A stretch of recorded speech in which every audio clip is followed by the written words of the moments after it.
Muy buenas tardes, señores auditores de Radio Portales en el programa Vamos Chilenos. Como todos los viernes, aquí estamos con Carlos Martín, que nos acompaña, Francisco Martínez y Jaime Morales, que seguramente debe estar en algún taco metido por ahí, esperando llegar a esta hora de la tarde, ¿no es cierto?, 19 horas. Bueno, pero ya aparecerá.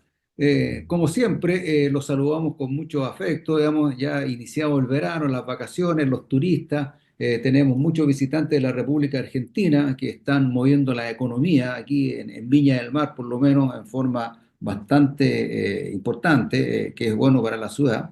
Y también tenemos tantos temas que tratar, temas importantes, que los vamos a tratar de conversar para informarle verdaderamente a nuestros auditores cuáles son las cosas que realmente les importa saber y no lo que dicen algunos políticos que realmente mienten y tratan de engañar a la población. Nosotros nos preocuparemos de decirle cuáles son las verdades de las cosas que están pasando hoy día en el país. Muy buenos días, Carlos. Muy buenos días, Francisco. Buenos días, Hola. Daniel. Bueno, a todos los que, ¿cómo se llama?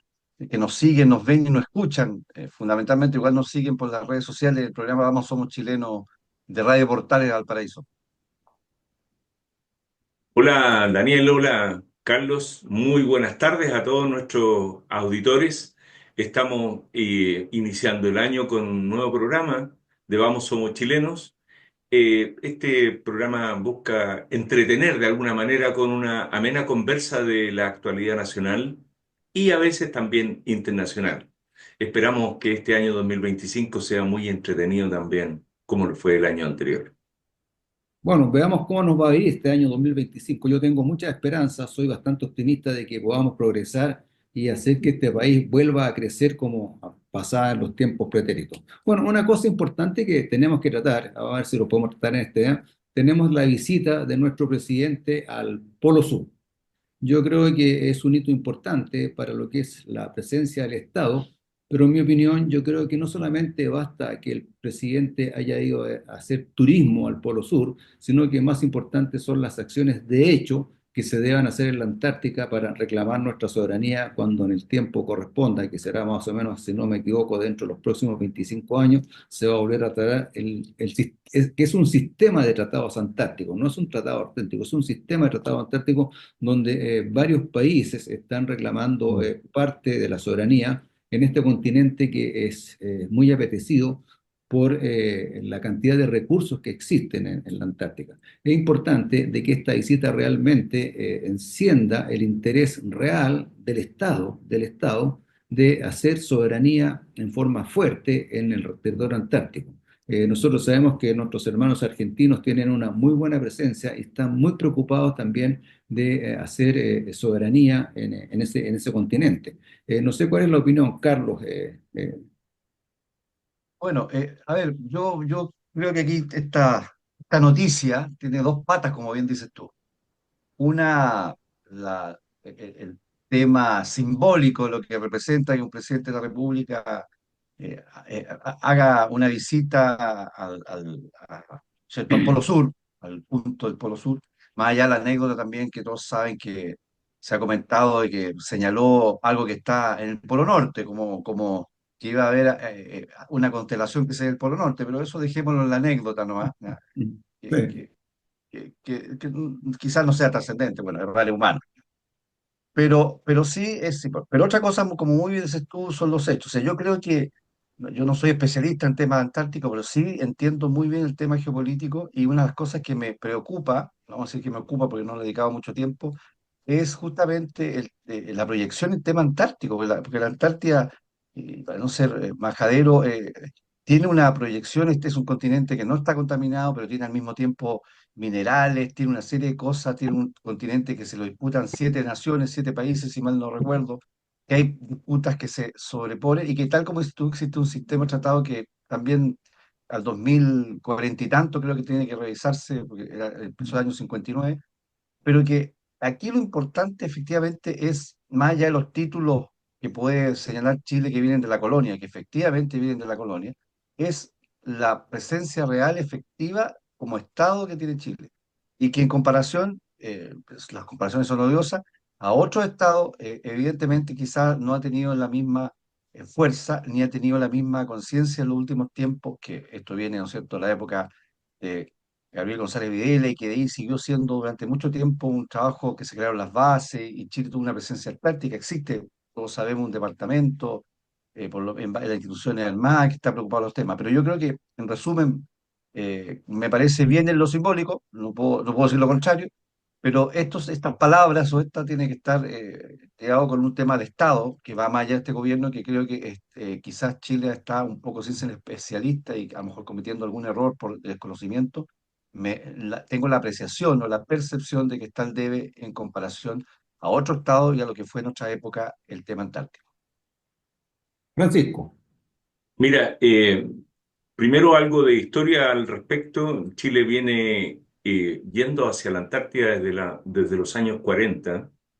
¿Y por qué? Porque tiene la facilidad, la cercanía, tiene la región de Magallanes, que es la puerta de entrada a la Antártida. Y desde entonces los presidentes, los gobiernos, el Estado de Chile ha ido intentando acercarse cada día más. Y cuando se conforma el Tratado Antártico, en el año 1959, Chile concurre a firmar también ese Tratado Antártico junto con otras 11 naciones. Por lo tanto, es como un Estado fundador en la Antártida de este tratado. Luego empieza el despliegue de las bases chilenas. Chile tiene prácticamente 11 bases en territorio antártico y se inicia este despliegue y pasa a ser lo que se llama los países fundantes de la Antártida. O sea, solo 14 países tienen bases en la Antártida y otros países que concurren a hacer exploraciones y que van a hacer investigación en la Antártida tienen que pedirle permiso a esta asociación de países que son como los países fundantes, los 14 países que tienen bases allí. El Tratado Antártico en los próximos 25 años va a tomar una nueva definición porque en el año, cuando se cumplan 100 años, se va a revisar el tratado, qué es lo que se va a hacer. Y los países están empezando a tomar posiciones al respecto. La visita del presidente a la estación polar de Estados Unidos, que es la base Amundsen, en el Polo Sur mismo, es muy importante. Solo otros dos países han enviado sus gobernantes al Polo Sur, Nueva Zelanda y Noruega. Son países que tienen, Noruega tiene los exploradores Amundsen y Scott, que dieron el nombre a la base esta de Estados Unidos, fueron los primeros en llegar al Polo Sur. Noruega tiene mucha cercanía con la Antártida, a pesar de estar tan lejos. Y Nueva Zelanda está al otro lado de Chile, al otro lado desde la Antártida, que también tiene mucha cercanía con el continente. Este continente es una reserva natural dedicada a la paz y a la ciencia. Eso dice el Tratado Antártico. Es decir, no pueden haber bases militares ni ejercicios militares que se desarrollen en la Antártida. Sin embargo, sí hay operadores antárticos y la Armada de Chile es el mayor operador antártico que tiene nuestro país. A través de los buques de la Armada de Chile hay logística para reprovisionar las bases, hay investigación, el Instituto Chileno Antártico, el INACH, eh, va en buques de la Armada a hacer sus investigaciones y se acaba de construir, Chile acaba de construir a través de ASMAR el primer rompehielo hecho en Chile, el Biel, y que ahora navega rumbo a la Antártida, a hacer su primera navegación de pruebas de verano en territorio antártico.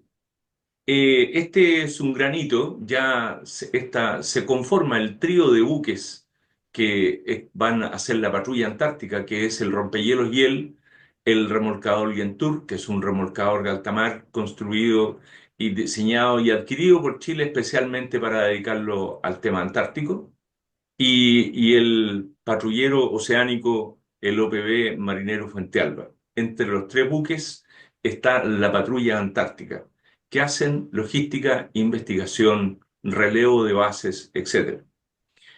El- la llegada al Polo Sur del presidente demuestra también una logística de nuestras Fuerzas Armadas importante. Hubo todo un despliegue aéreo que hizo la Fuerza Aérea con un avión de un Boeing 767 hasta Punta Arenas. Desde Punta Arenas volaron hasta el glaciar Unión en dos aviones, en un avión ejecutivo, el Gulfstream, hasta el glaciar Unión y también en un Hércules C-130.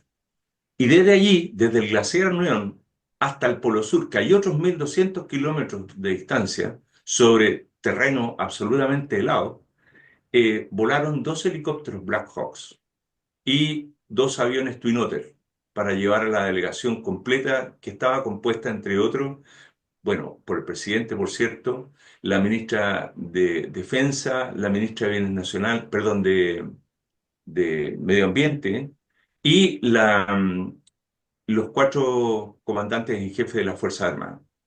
Es un hito importante y, por cierto, muestra la decisión de Chile de llegar y de potenciar además a su zona austral. Los helicópteros despegaron desde el continente americano, el último punto del continente americano, despegaron desde Puerto Williams hasta llegar a la base Teniente March, o sea, cruzaron el mar de Drake desde Puerto Williams. Puerto Williams se ha ido potenciando también como una base de operaciones logísticas de los buques. Hoy día el turismo está cada día más en auge. La empresa Royal Caribbean está construyendo un hotel de 200 habitaciones en Puerto Williams para operar desde Puerto Williams hacia la Antártida.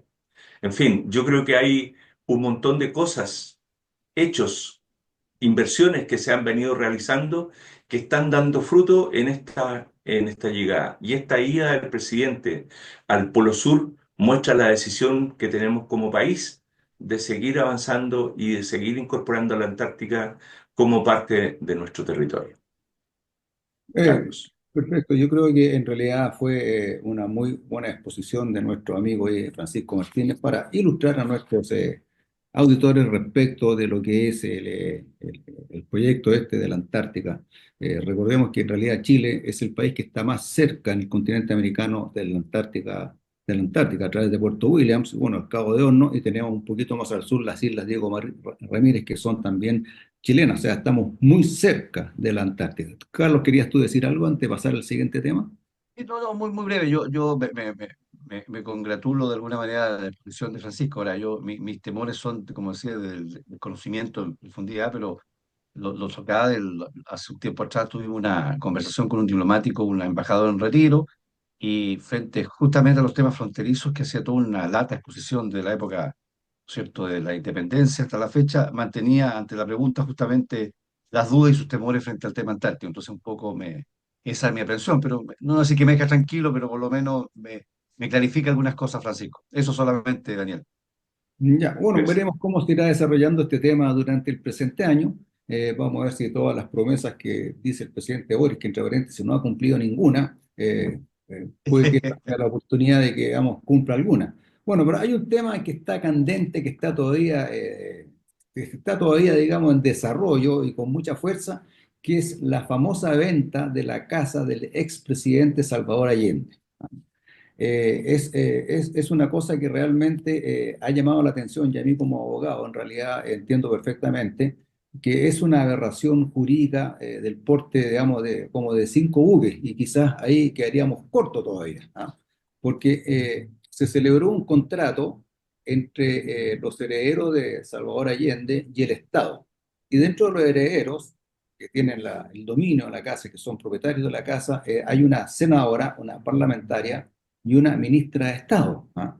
Y nuestra constitución es muy clara al respecto y yo quiero esto ilustrárselo a nuestros auditores para que sepan cuál es la importancia de este tema que vamos a tratar en cuanto a las ilegalidades y a las inconstitucionalidades que han cometido no solamente la senadora y la ministra, sino que el presidente de la República. El presidente de la República, él ordenó la compra de las casas pasándose, digamos, a llevar completamente la Constitución.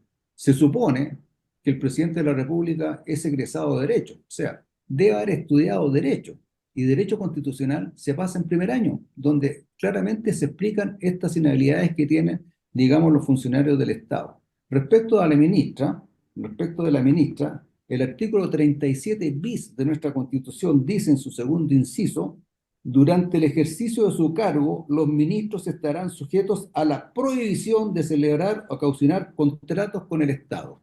Lo dice claramente la Constitución, o sea, la ministra no tiene facultades para celebrar contratos con el Estado. Por otro lado, los parlamentarios, lo dice claramente nuestra Constitución, en su artículo 60, segundo inciso, y leo a la letra para que nuestros auditores se informen de la verdad: cesará en el cargo el diputado o senador que durante su ejercicio celebrare o caucionare contratos con el Estado. Es decir, la parlamentaria, Isabel Allende, cesará en su cargo al celebrar un contrato. El gobierno ha tratado de soslayar diciendo de que no hay un contrato, que el contrato no alcanzó. No, se equivoca la ministra Toá. El contrato está perfecto. Para que el contrato sea perfecto, basta el consentimiento de las voluntades de ambas partes, tanto del vendedor como el comprador. Y ese consentimiento quedó consignado en una escritura pública, firmada ante notario, ante un competente funcionario acto de fe, ministro de fe, y lo dice claramente el artículo 1700 de nuestro Código Civil. El instrumento público hace plena fe en cuanto al hecho de haberse otorgado y su fecha. Lo dice el Código Civil, nuestra ley. O sea, aquí tenemos un contrato que está perfectamente hecho. No hay, o sea, no es que, como dijo la Toa, no, lo que pasa es que está el contrato, pero en el Estado tiene que seguirse, se vean otros procedimientos administrativos, pero el contrato está perfecto. Hay un contrato entre una parte y la otra. Y asimismo, el artículo de nuestro Código Civil dice en su artículo 1801: la venta se reputa perfecta desde que las partes han convenido la cosa y el precio. O sea, el contrato es perfecto, lo dice la ley. Entonces, cuando el Estado, el gobierno trata de decir que no hay un contrato, sí, hay un contrato. Ahora, respecto a la declaración de la senadora, que dice que actuó de buena fe. No, no actuó de buena fe. Pues nuestra ley claramente dice en su artículo 700, en su artículo, que lo quiero leer, digamos, a la letra, para 700, aquí está, el artículo 706, dice: el justo error en materia de hecho no se opone a la buena fe. El justo error en materia de hecho. ¿Qué se refiere en materia de hecho? Cuando yo quiero comprar una cosa y me están vendiendo otra. Hay un error porque el vendedor entendió que me estaba vendiendo un perro y yo entendí que estaba comprando un gato. Ese es un error de hecho. Pero el error en materia de derecho constituye una presunción de mala fe que no admite prueba en contrario. Y aquí tenemos un error de derecho. La Constitución y la ley dicen que un ministro no puede celebrar contratos. Hay un error de derecho y eso constituye presunción de mala fe. Así que cuando la senadora dice que se actuó de buena fe, no está diciendo lo correcto, está equivocada. Y respecto a la ministra, digamos, de Fernández. Defensa, ¿no es cierto? En cuanto a la ministra de Defensa, que dice de que ella en realidad sabía que no podía, digamos, firmar un contrato, así que por eso nombró un representante. También se equivoca la ministra y trata de engañar al pueblo, a nosotros, a usted, señor auditor, que con sus impuestos están comprando una casa que no deberían comprar. Y claramente nuestra ley, el Código Civil, dice en su artículo 1448 lo siguiente: lo que una persona ejecuta a nombre de otra, estando facultada por ella o por la ley para representarla, produce respecto al representado iguales efectos que si se hubiese contratado él mismo.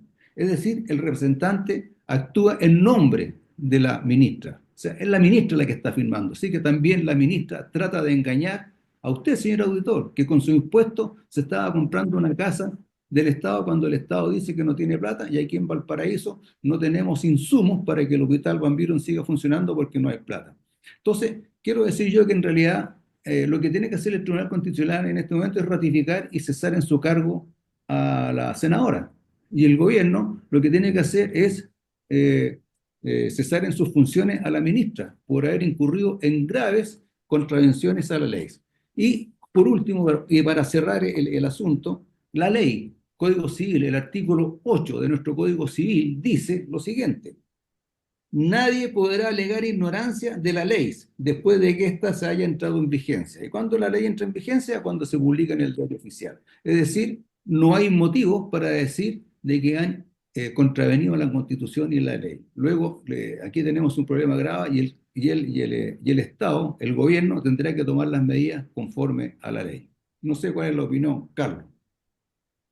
Oye, mira, pues yo creo que es importante todo el análisis que haces tú jurídico, categórico, Juan Alegato en una corte, ahí, así que te vamos a contratar como abogado para representarlo Ya eventualmente, pero aceptaré el bromas cargo. aparte, claro, bromas aparte, fuiste muy claro en señalar todos los aspectos jurídicos que yo quiero solamente y muy breve complementar con otro tema, porque no quiero agregar algo y ya está claramente expresado por ti los elementos que... Pero sí quiero además decir que, aunque sea un aspecto subjetivo, claramente aquí hay un tema también ético, ¿ya? Aunque fuera discutible algún elemento, que no lo es, ¿ya? Porque lo que podría haber sido discutible para mí el hecho de que el contrato faltaron algunos elementos administrativos, pero tal como tú lo señales, esos son elementos administrativos posteriores, pero el contrato per se, evidentemente está firmado y por lo tanto está ratificado. Además que el contrato dice que ocurren fulano, fulana, qué sé yo, que son representados por un mandatario, pero no es que sea el señor que está, no, son ellos los que están eso.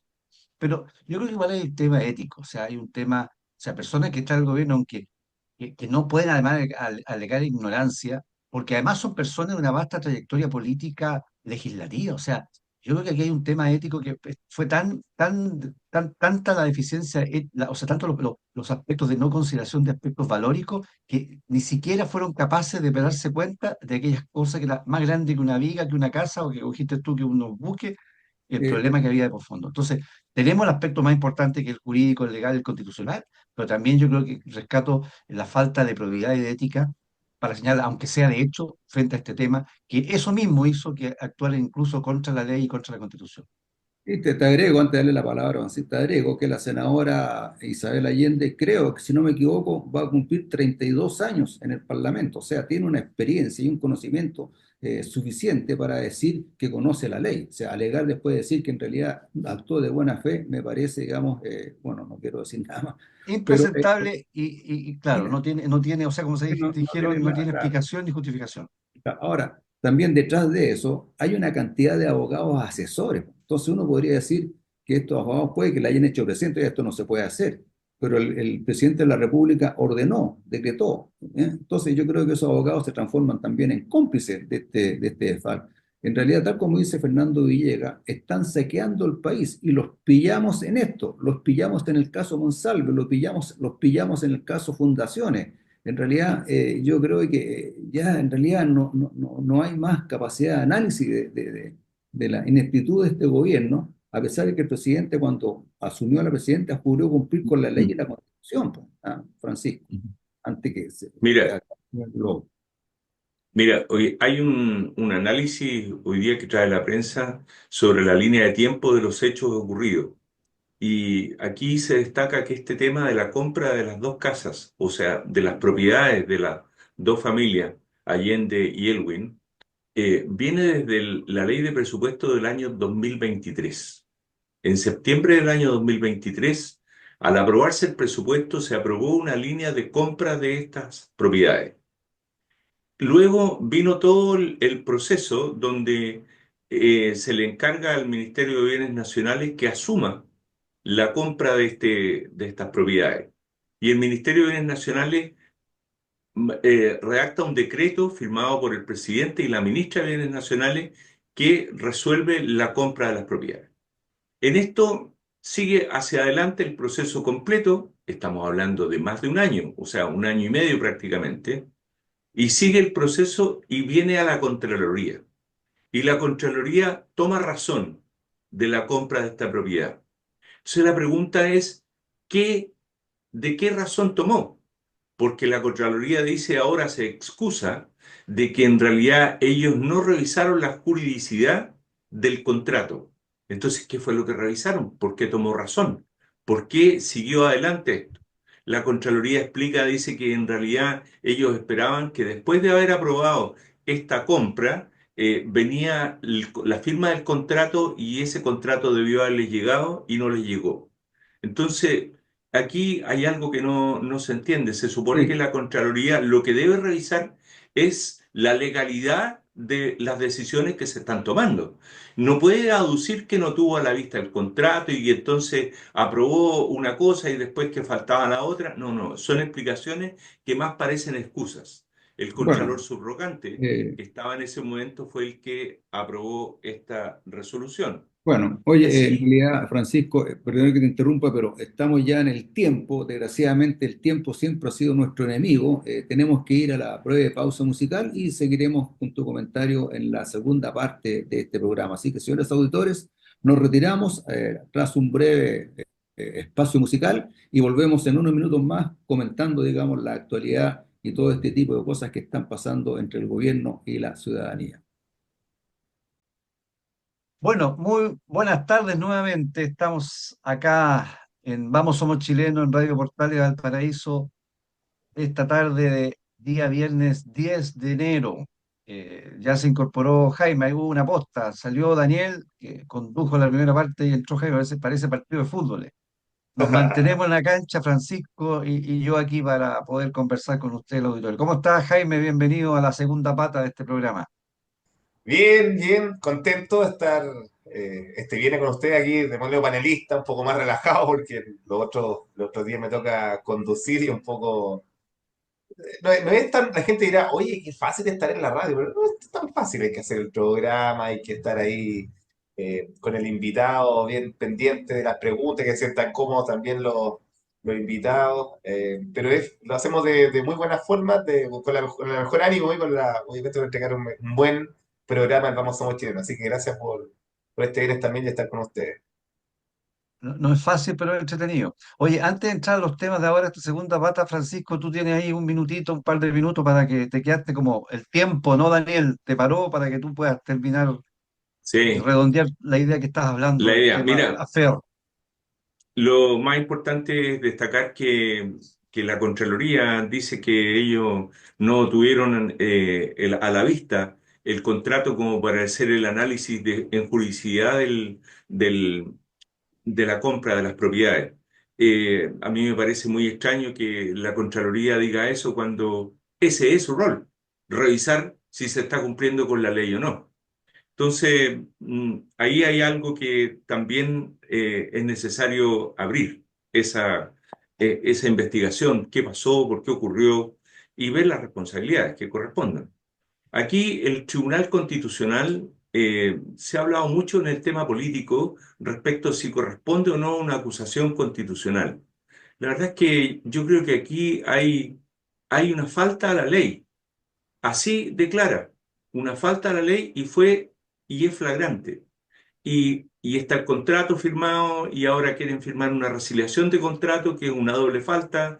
Entonces, está tipificado en la Constitución, el Tribunal Constitucional solamente tiene que decir, ¿ocurrió esto? Sí, se ocurrió. ¿Están las pruebas? Aquí están las pruebas. Corresponde lo que la Constitución indica, es el cese del cargo de las personas indicadas. Y ahí está como que sí, que no hubo malas intenciones, que en fin, estamos con excusas que no arreglan nada en realidad.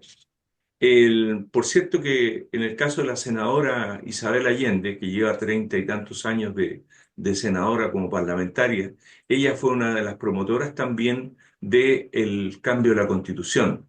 Pero ¿cómo? Quería cambiar una Constitución que ni siquiera había leído. Entonces, ese es el corolario, una carta que escribió un auditor al diario diciendo, oye, recién nos estamos dando cuenta que los que querían cambiar la Constitución ni siquiera la habían leído. Ahora nadie sabía nada. Entonces, tenemos temas ahí todavía, Correcto. mucho tema en Por, desarrollo. por eso yo digo que estamos claros que aquí lo más relevante para estos efectos es la norma, pero igual yo creo que aquí demuestra una falta de probidad y ética que ni siquiera fueron capaces de darse cuenta de la metida de pata profunda jurídica y que estaban haciendo. Oye, bueno, tenemos muchas cosas de que conversar. Eh, Quiero plantear brevemente, hacer también un análisis del contexto y los hechos. El Consejo de Ministros, ministros parchados, porque lo que vamos a conversar fueron mayormente subsecretarios e incluso algunos que ni siquiera eran subsecretarios, rechazó el proyecto Dominga. Quiero muy brevemente, si me permiten los auditores, dar la lata, explicar muy brevemente. El proyecto Dominga es un proyecto que está en La Higuera, en la comuna de La Higuera, de la región de Coquimbo, que parte del 2006 su proyecto, se imagínense, hace 18, 19 años, que es un proyecto de Rajo, que extracción en términos mineros se proyecta algo así de 12 millones de toneladas de hierro y 150.000 toneladas productos mensuales de cobre. Tiene una inversión de 2.500 millones de dólares en su RCA, puede que se llegue incluso a 3.000 millones de dólares. Tiene proyectado dar trabajo directo en términos de 4.000 personas en la construcción y 1.000 personas en la operación. Y evidentemente una serie de compensaciones, porque esto hoy día es muy importante, y de mitigaciones, todos los elementos. Y este proyecto que entró el 2013, si se me permite una breve historia, como hizo también un poco Francisco con los temas antárticos, en 2013 se obtiene la RCA, hay una serie de problemas, por 2017 comienza, hasta que el año 2021 el Tribunal Ambiental, que hemos el tribunal competente en estos temas de Antofagasta, que tiene jurisdicción por esta zona, ratifica que el proyecto, ¿no es cierto?, cumple con todos los requisitos, que está evidentemente de acuerdo a la normativa y que la RCA sí lo avala, por lo tanto el proyecto tiene que ir. Pero como existe una normativa que es el Consejo de Ministros, ya no voy a pronunciar, que son ministros, 6 ministros que están en ministerios que son los que en definitiva tienen que autorizar esto, este Consejo de Ministros del 2023, en enero, si mal no recuerdo, señala de que rechaza, ¿cierto? Acuérdense de que esta situación significó que 2 ministros renunciaran al gobierno para poder, qué sé yo, por este tema. Bueno, se rechaza el Consejo de Ministros y el Tribunal Ambiental dice que no, que él tiene que ser ratificado porque además es cosa juzgada. O sea, ya el gobierno había entrado, el gobierno anteriormente había entrado un recurso de casación que se llama, ¿no es cierto?, la Corte Suprema, que existe, para no entrar en técnico, que busca zanjar en esto, y ya este recurso había dicho que la sentencia del tribunal era válida, por lo tanto era una cosa juzgada, por lo tanto no podían hacer y cumplía todos los requisitos.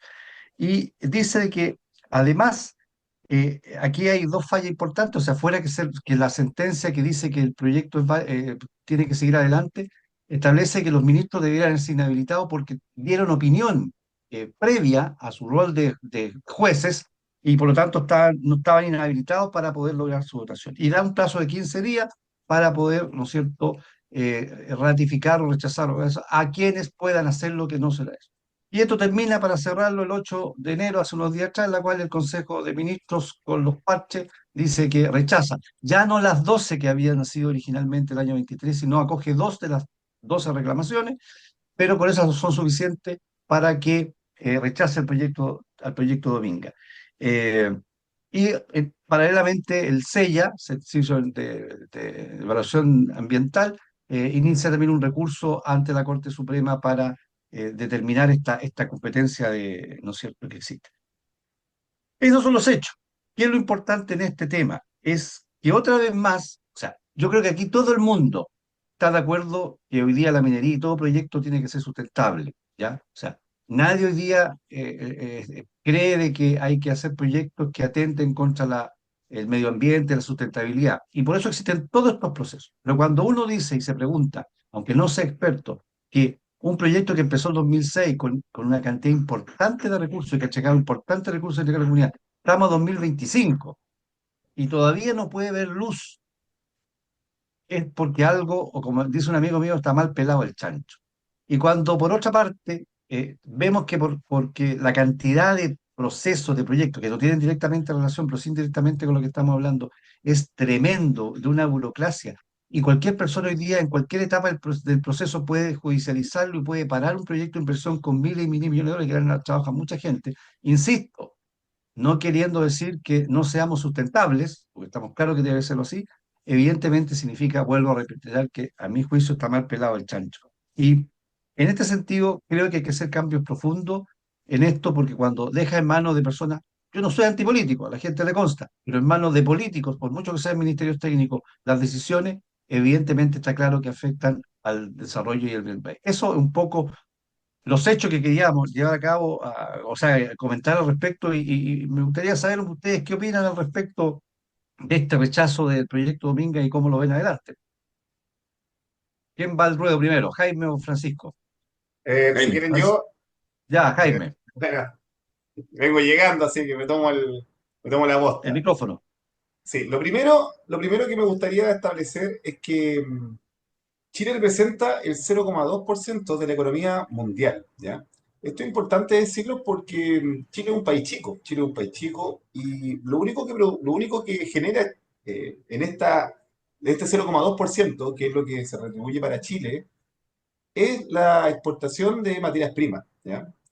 Eso es fundamental y tenemos que tenerlo todos claro, ¿ya? Que representa nuestra base de crecimiento, que dicho sea de paso, los últimos 20 años ha sido paupérrima, ha venido decayendo y hemos mantenido, lamentablemente, no ha sido sostenido como fue en un momento cuando se hablaba del milagro de Chile, del milagro económico, del modelo económico instaurado en los 80, donde hubo una sostenibilidad de más allá del 5%, 6%, lo cual nos llevó a un país casi al desarrollo por todo lo que generaba el crecimiento económico, ¿ya? Em, pero tenemos una dificultad. No podemos durante 50 años estar haciendo siempre lo mismo. No hemos hecho ninguna innovación en ese tema de que haya productividad de otro tipo de productos que no sean materias primas por más de 50 años, ¿ya? Creo que esa es una dificultad. Y yo comparto totalmente lo que dice Carlos. De verdad, me parece que Chile no ha podido establecer o no ha sido capaz, la clase política no ha sido capaz de establecer diseños preestablecidos para que los proyectos tengan accesibilidad y haya una certeza de que los proyectos puedan funcionar. No puede ser que tengamos durante años detenido proyectos con la incerteza de saber si es que va a funcionar o no va a funcionar y que esté la posibilidad de que a alguien se le ocurra presentar una querella, una demanda a un estudio que ya estaba hecho, con toda la inversión que requiere. Creo que es fundamental que repensemos y se legisle al respecto, se modifique la ley de permisos, de diseños también estratégicos, de dónde se van a poder establecer nuevas industrias, porque esto es un problema que lo venimos viendo no tan solo en la minería. Recordemos lo que pasa en el puerto, recordemos lo que pasa en otras industrias que lamentablemente han sido detenidas, eh, con justa razón o no, pero el problema es que no puede ser que hayan proyectos que se detengan sin que antes se haya previsto un diseño preestablecido para que puedan funcionar. No sé si me explico bien. Creo que Chile tiene que acceder a un nuevo paso, a un paso miren, este es Chile, esto es lo que podemos construir, esto es lo que podemos progresar, estos son los tipos de industrias que queremos, y ahí tiene que entrar el debate, tiene que entrar la discusión, pero no después cuando ya los proyectos están en desarrollo, lo que genera una incerteza y también una mala señal, no tan solo para la misma empresa, sino también para las otras empresas que quieren invertir en Chile. Si esto es negocio, y recordemos, estamos en un mundo globalizado donde queremos pertenecer, queremos tener más economía, por supuesto, más productividad, y queremos tener mucha más economía y mucho más, por supuesto, crecimiento, que tenemos que volver a esa senda que tuvimos en algún momento, que aquí, no lo digo yo tampoco, aquí concuerdan economistas como Andrés Velasco, Oscar Landerreche, Axel Kaiser por este lado, y la verdad que creo que es fundamental que volvamos a esa senda y no puede ser, repito nuevamente, que tengamos proyectos que ya estaban con los estudios hechos, con ya establecidos, y que se detengan, como dices tú, por politiquería podría ser en algún sentido, y no por estudios técnicos reales de sostenibilidad en el tiempo. Correcto. Y antes de darle el paso a Francisco, muy breve, lo que tú señalas. eh, Tiempos prudentes por lo que significa para todos, certeza jurídica, ¿ya? Sí, claro. Y lo otro que quería mencionar, este proyecto fue considerado por Cochilco, la Corporación Chilena del Cobre, que es una entidad muy importante en esta materia, como uno de los 50 proyectos más importantes del país. Y cuarto y último, reitero que el Tribunal Ambiental, que es el tribunal competente, determinó que el proyecto... Entonces, hay mucho que contar. Perdón, Francisco, cuéntanos tu visión, Mira, tu opinión al respecto. Mira, yo creo que aquí hay un problema en realidad que afecta a todas las inversiones de gran envergadura, porque las decisiones políticas cuando se toman al final de los estudios, de todo el trabajo que han hecho, viene un comité de ministros que no vota técnicamente, sino que vota políticamente y decide si sí o no. Entonces, toda la inversión que ha hecho la empresa para poder sacar adelante el proyecto técnicamente queda en nada.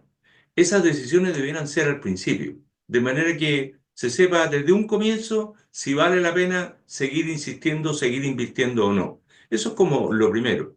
Luego he revisado las declaraciones del expresidente del Partido Socialista, don Osvaldo Andrade, que fue además ministro del Trabajo, y él hace una dura crítica a la votación del Comité de Ministros en esta última votación.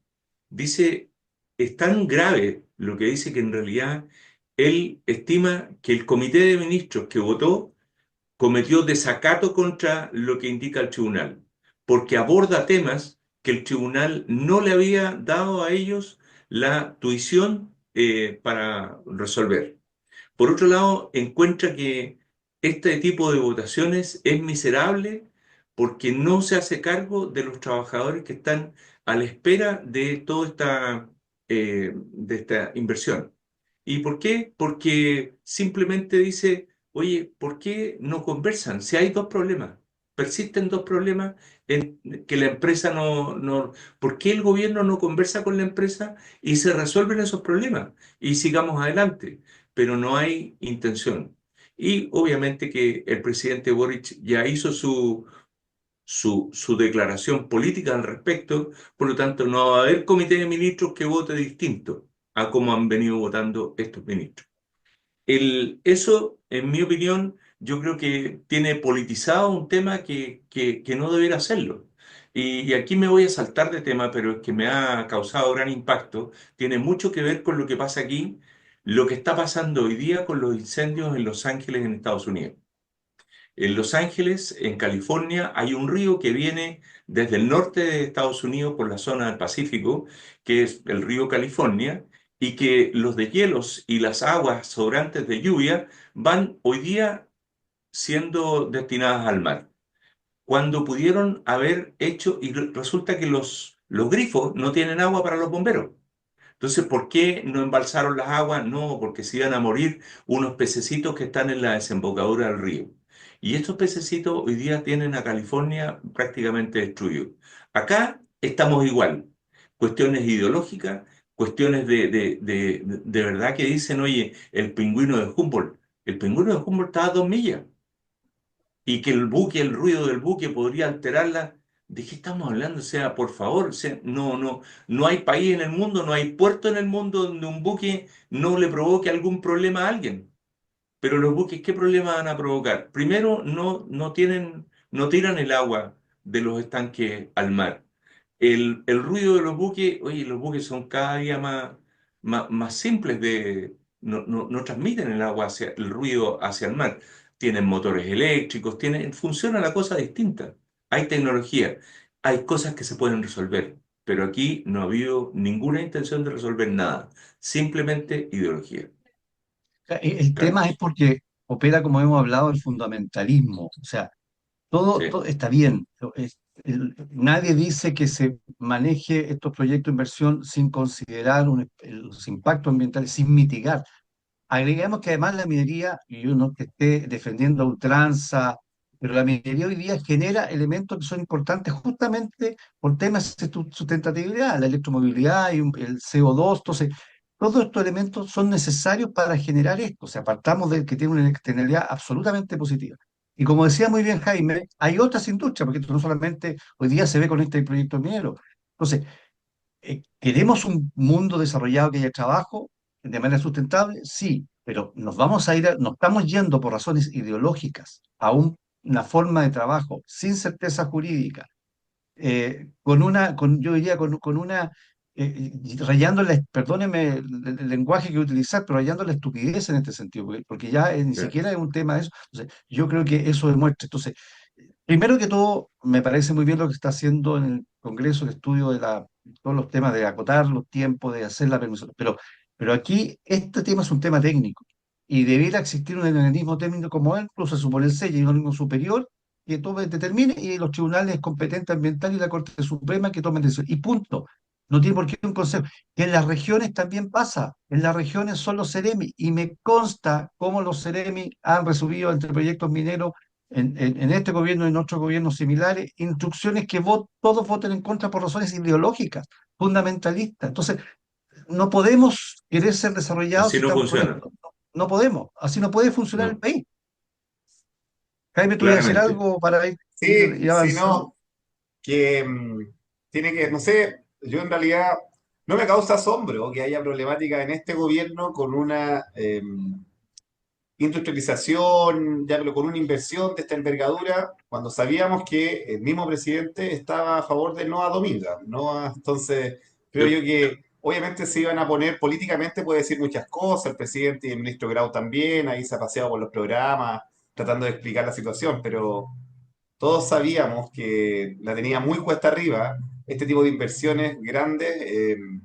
Pues, me parece mucho cuando acá teníamos nuestro alcalde, Jorge Charp, y después salía con un gran acuerdo por el tema de puerto cuando él fue el principal detractor del puerto, de la ampliación del T2, de la ampliación también del Mall Barón, de la construcción del Mall Barón y de todas las inversiones que podían venir a Valparaíso por algún motivo u otro, sin proponer nada a cambio, sino más bien el no por el no nomás, pues no queremos Ideológico. inversión, básicamente. No da lo mismo que lo que fuera, pero no era, no va con nosotros. Entonces creo yo que acá, razón tienen ustedes que acá hay un tema ideológico que tenemos que terminar, que no lo tuvimos en algún momento, porque vuelvo a repetir, cuando nosotros tuvimos este periodo de desarrollo o del casi desarrollo, como llamo yo siempre, eso no fue suerte, pues, no fue como obra de magia o no fue la imposición de un modelo y una forma de establecer una nueva política económica que no dieron resultados durante el tiempo, el pragmatismo económico durante el tiempo. Y creo que tenemos que volver a ese camino y terminar con esto de los peces sintientes, de estas ideas que de Eso. verdad que causan problemas de envergadura para el país y que no somos capaces ni siquiera de magnificar ni de evaluar. Estupidez Correcto. Oye, humana, ¿no? Se nos llama. quedan 5 minutos.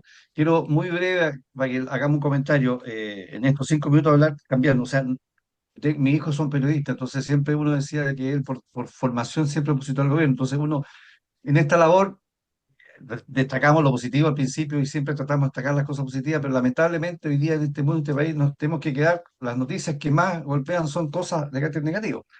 Y otra cosa totalmente distinta, pero que refleja algo también de fondo, son los resultados de la PAES, ¿no es cierto?, de la prueba de acceso a la educación superior, que hoy día está en vigente, y que quiero colocar dos cogollos para que usted en un par de minutos antes de cierre el programa diga. Primero, se supone que toda esta reforma es la equidad y cada día se hace más la brecha entre los colegios particulares y los colegios, digamos, eh, eh, como se destruyó la educación particular subvencionada, por la práctica se obligó a ser casi público o ser privado, los particulares subvencionados, la educación, los colegios se han ido públicos, cada día han ido perdiendo, y entre los 100 primeros hay uno solo con buen resultado.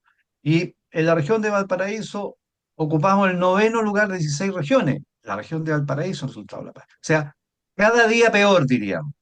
Yo creo que esto también, lamentablemente, tenemos que ser negativos, más que negativo, tenemos que denunciar estos hechos que están pasando y que demuestran que otra reforma ideológica que se hizo y técnicamente incompetente.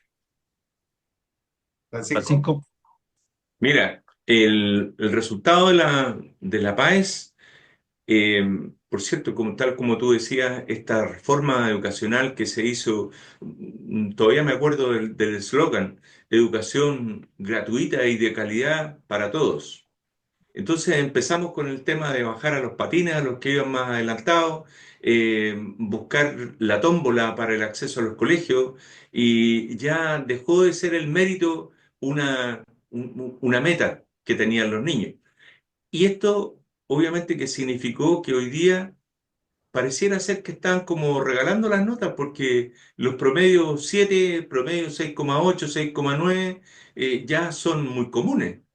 El desastre pasa cuando llega a La Paz.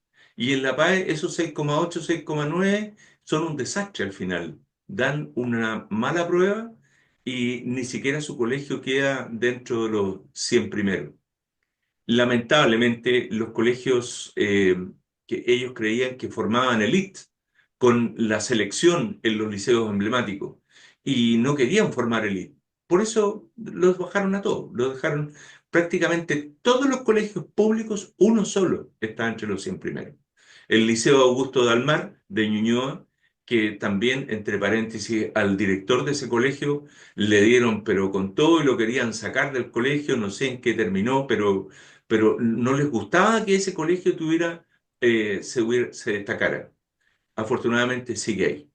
Y Jaime, un colegio también municipal que está en esos 100 primeros. oye, Adelante, Carlos. Jaime, para que te diga, Jaime, el Instituto a mí lo que me Nacional llama que la ocupaba atención el hoy día, día es que, perdón, sí, Jaime, el Instituto Nacional que ocupaba el lugar 9 está en 370 y tanto. Jaime, Claro. sí, a cierra mí con lo lo que que me llama la quería. atención hoy día es que tengamos una figura como Michelle Bachelet que sea candidateable a presidenta con los niveles altos de aceptación y con todas estas reformas que fueron en sus gobiernos, tanto la tributaria que nos llevó al caos económico, a las problemáticas que tenemos hoy día en seguridad y hoy día, miren, en materia educacional, los resultados que tenemos en Un la PAE. desastre. Mire, un desastre, pero por donde se le mire. Y ahí solamente me hace pensar, bueno, si la gente que está en el gobierno hoy día tampoco nunca participó en la educación pública, son puros niños de colegios privados. Entonces a ellos no les Sí, interesa la educación pública de por sí porque nunca la conocieron. Hablan del discurso, de la igualdad, pero en realidad nunca vieron la otra cara de la moneda. Yo soy hijo de la educación pública de verdad y de verdad creo que tenemos que hacer un llamado fuerte, no tan solo a las autoridades, ya vienen las elecciones y a los votantes a entender que tienen que votar por gente que provenga de otro mundo, no de un mundo ficticio, un mundo irreal que ha generado puro caos, pura destrucción a todo nuestro sistema. No puede existir un país, no puede existir un país que aspire al desarrollo sustentar en el tiempo si es que no se enfoca en materia educacional de forma pragmática, de forma efectiva, para que haya una buena educación y que sea de verdad de calidad. ¿Hay que buscar la calidad de la educación? Por supuesto que sí. Pero si tenemos que volver, por ejemplo, a la asociación compartida, si tenemos que eliminar las malas políticas públicas que se hicieron, tenemos que volver a hacerlo porque eso es lo que nos llevó también en un momento a tener buenos estándares también educacionales. Correctamente. Bueno, el tiempo nos pilla como siempre, muy, muy contento por este programa, por lo menos nosotros conmigo lo pasamos bien, así que me sí. despido de todos nuestros auditores, seguidores, Jaime, Francisco, también Daniel que ya tuvo que partir, y nos estamos reencontrando el próximo viernes, Dios mediante, en Vamos Somos Chilenos en Radio Portales. Un saludo muy cordial a todos nuestros auditores y nos vemos en el Chao. próximo programa, si Dios quiere. Buen fin de semana.